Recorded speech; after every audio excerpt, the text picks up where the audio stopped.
I'd like to welcome our panelists today and those watching the Hangout. I'm Aubriana Nelson, and I previously taught yearbook and newspaper at Pleasant Ridge High School in Easton, Kansas. I serve as the Journalism Education Association's Entrepreneurship Module Leader. Today we're going to look at a variety of ways yearbook teachers around the country approach the end of the school year, after the yearbook is done, and hopefully touch on a hint or two that might help you out. There are lessons in both the entrepreneurship and the leadership and team building modules that could be helpful, but today we also want to explore how a few different advisors around the country address this time of year. We have a few JEA members and teachers on today's panel, so let's get started and meet the panel. We're lucky to have with us three very experienced and successful journalism teachers. So first is Valerie Kibler. Hello. Hey, Valerie. Valerie is a newspaper advisor at Harrisonburg High School in Harrisonburg, Virginia. And she is the Leadership Module Curriculum Leader for JEA and has been teaching for 28 years while advising the newspaper and website for 23. We also have Megan Percival. Hello. Hey, Megan. She is the Yearbook Advisor at McLean High School in McLean, Virginia. And we have April Van Buren. Hi. Hello. April used to be the Yearbook Advisor at Mesa Vista Consolidated Schools in Ojo Caliente, New Mexico. April is currently teaching video production and is the head librarian at La Follette High School in Madison, Wisconsin.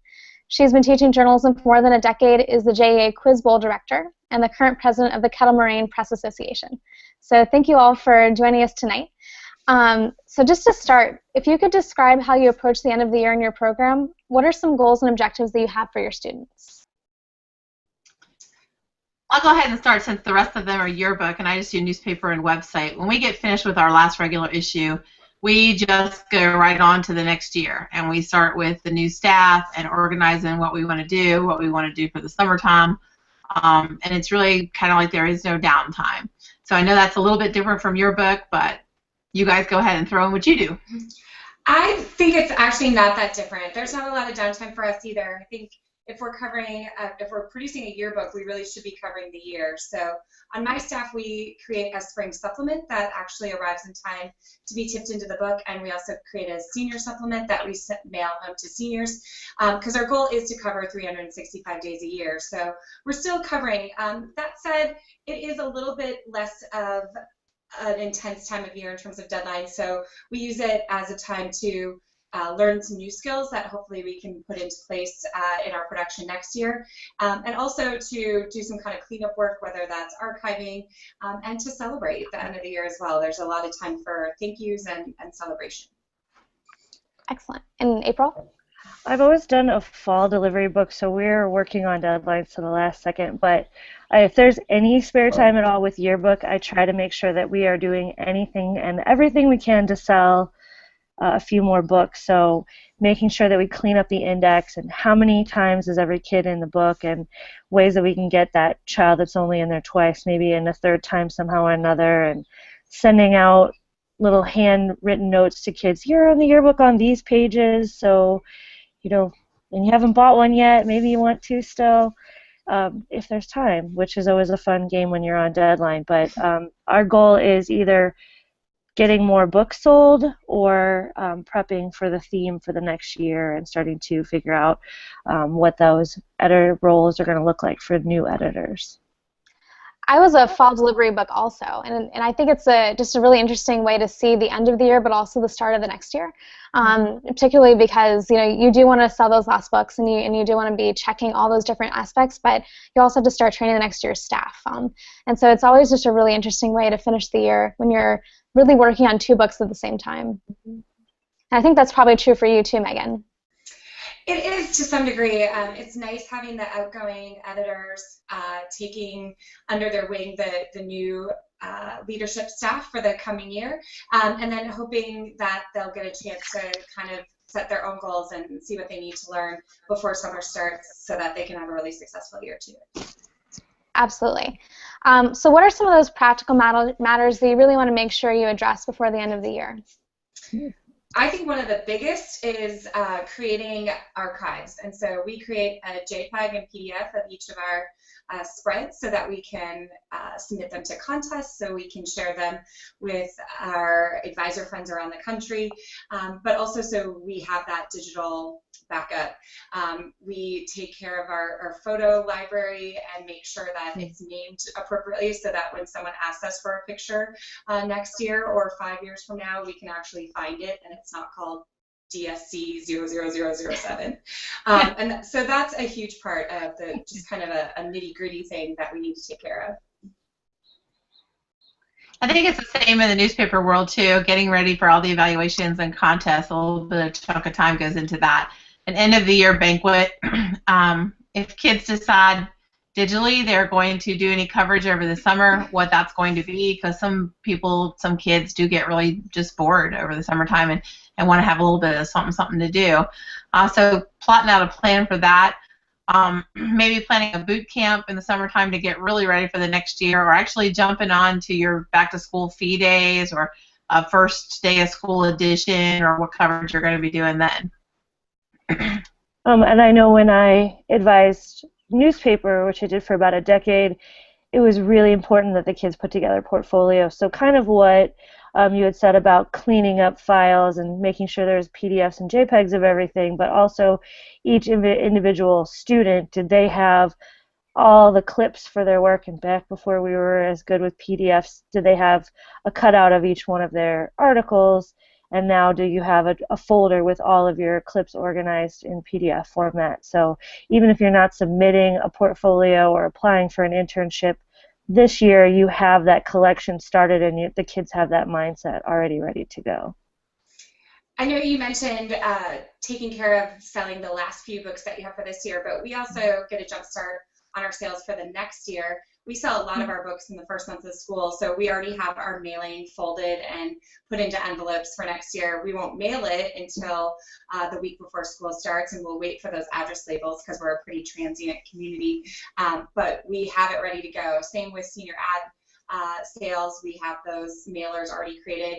You know, we have the staff now and the staff time to create those, and we don't really have it in September when we're trying to finalize theme and design and get going. So it's nice to have those boxed up and ready to go when we get back. We do the same thing for senior portraits. A lot of our seniors will take their portrait before school starts, and so we get an information letter out to those rising seniors now so they know our specifications and how to submit it, and any little tips and tricks that they need to so that they submit the correct image to us for their senior portrait. Yeah.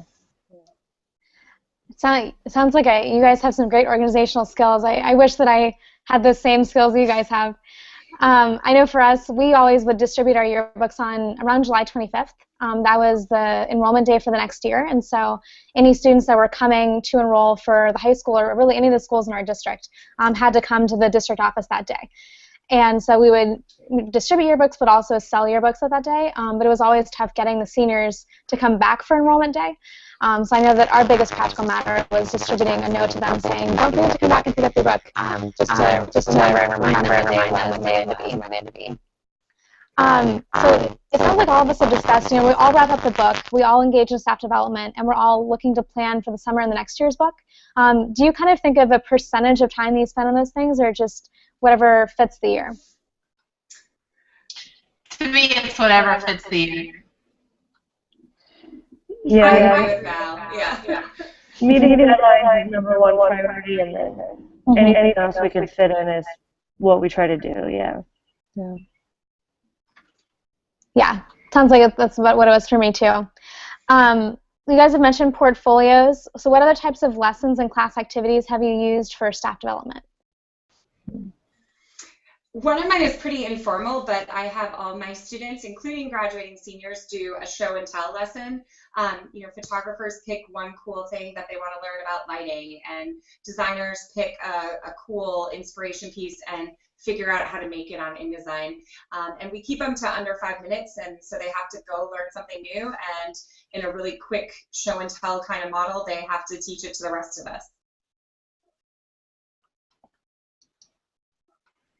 I don't know that I have any particular lessons myself, class activities wise. I think that a lot of the editors start to plan for things not only for the next year, but for the ending of this year. And so they really get focused on that end of the year awards banquet, and editors will give out like editor's choice kind of things. And so we need to get plaques and stuff like that ordered fairly soon. And the juniors will think about like senior gifts and things like that that you see come across the listserv right now. As a matter of fact, a lot of stuff like that coming across there. So that's what we're doing.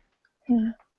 With my student portfolio, I would also have them turn in a student resume, and I think one of my favorite pieces was a short reflection paper, about a page long, and it is usually pretty touchy-feely, and is whatever they wrote they got a good grade for, but it was nice to hear their own analysis of what they thought they improved on and what they struggled with and what they thought they got out of the year with going through each deadline and how they progressed. And it was nice to be able to read through those and reflect on, you know, oh yeah, you did actually get better at meeting your deadlines or understanding rule of thirds or whatever the case may be.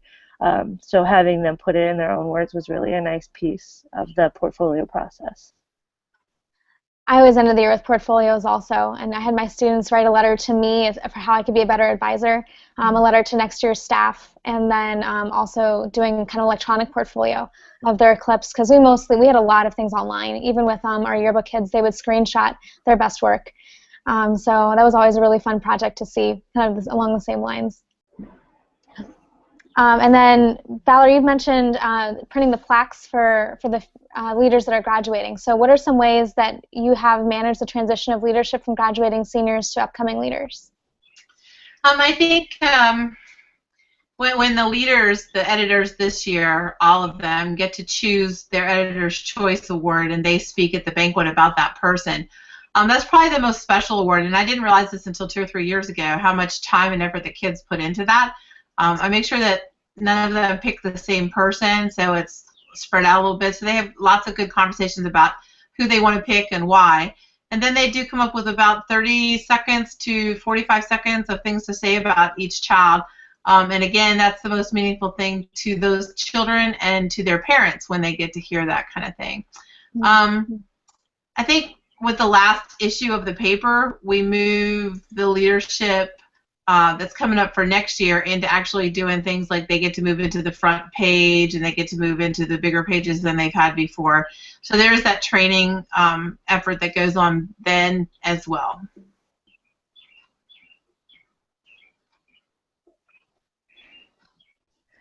I know with my students who were essentially going into quill and scroll, they had to write sort of an editor's manual for the next person. So even if somebody handed them a manual when they stepped into the job, it's their job to take what they got, update it, add their own spin on it, and hand that physical manual onto the next, news editor or student life editor or whatever the case may be.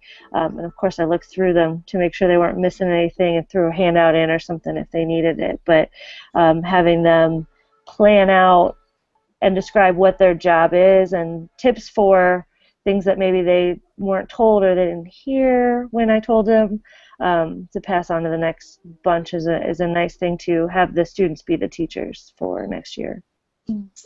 I always have an editorial team, and so I have the current editorial team sit together and discuss a couple things, and I give them some questions to get them started. Things like, what's something that took a lot longer than you expected? What's something you wish you had known before you had become editor?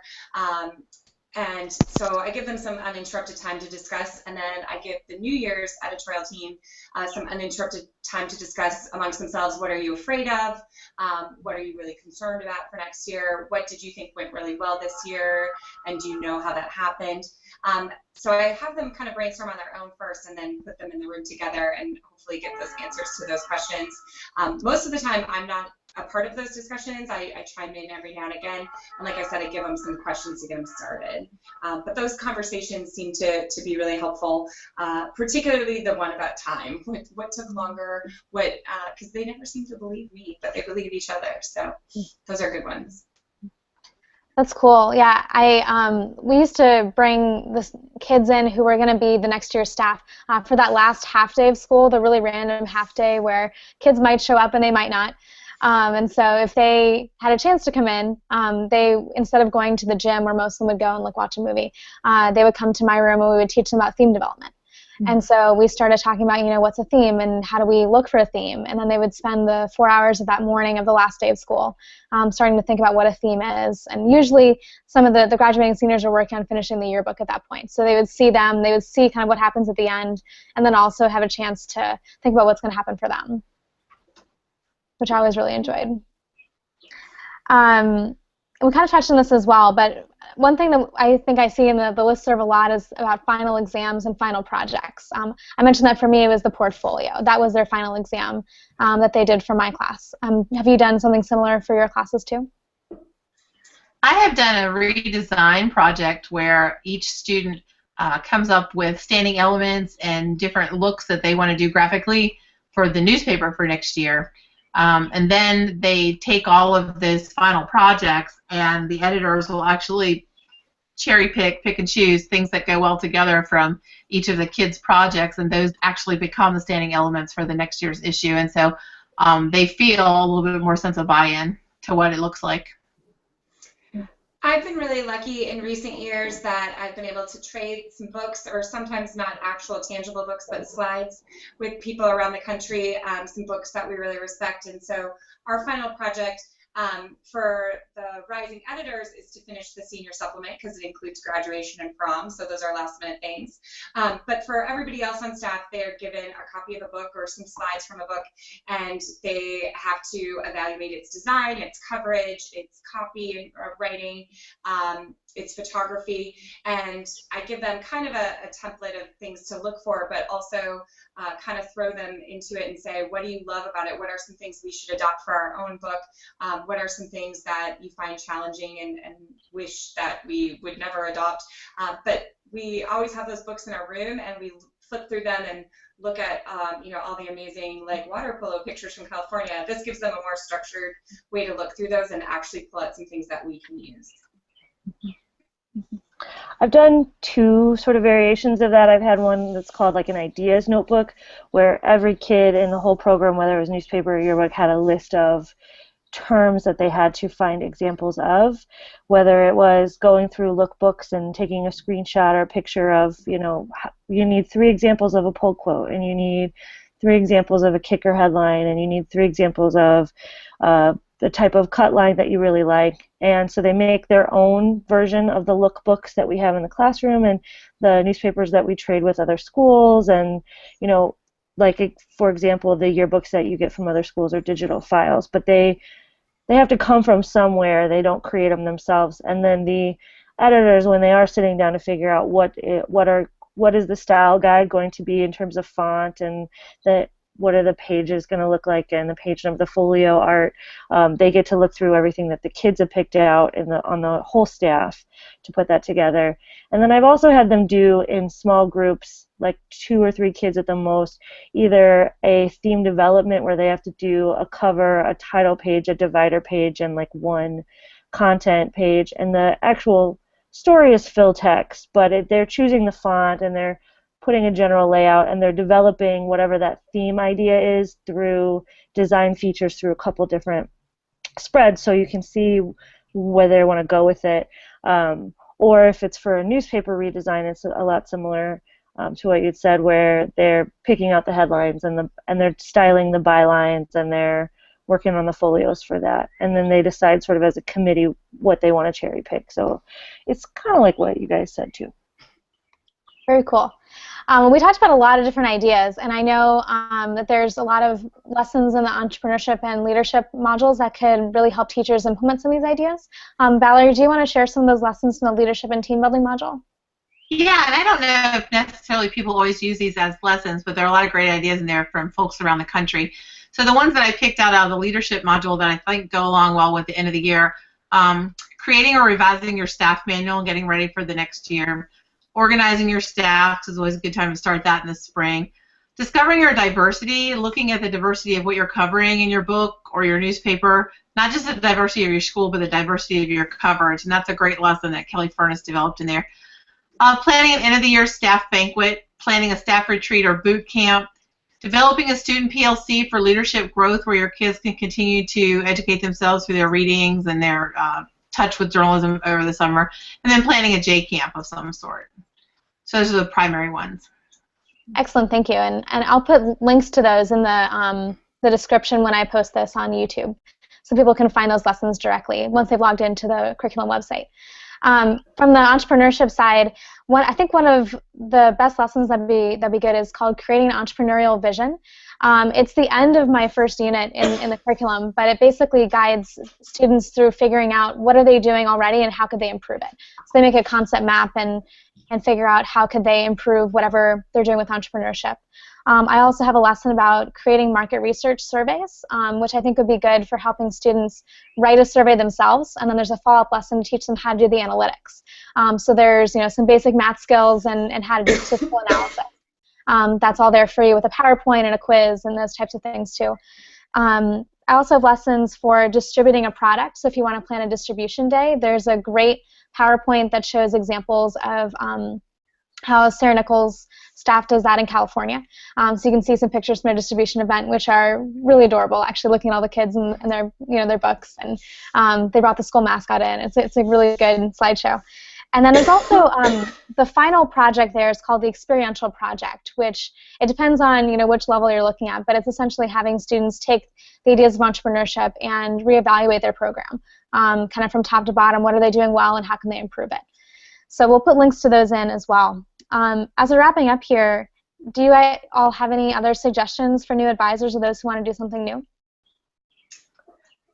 One thing that I implemented only fairly recently was out of necessity, and our distribution day comes very quickly after our ship date, and so my students wanted to pour over their book and celebrate their amazing work, which of course I want them to do, but we didn't really have time for it because we had to sort books and get ready to hand them out. So now we do a yearbook premiere party, and we take those JPEGs that we've made and we create a slideshow of our entire book. I pop popcorn. We have People's Choice Awards. It's one of the ways we figure out what we're going to submit for different contests. But we get to actually pour over all 312 pages of our book and ooh and ah and cheer for each other before the books have even arrived. And so if you are on a tight timeline as well in terms of when your ship date is and when you have to hand them out, that's something I would definitely recommend. You definitely need. We've worked really hard for an entire year on this product, and it's time to celebrate. So that's a really easy way to do that. Yeah.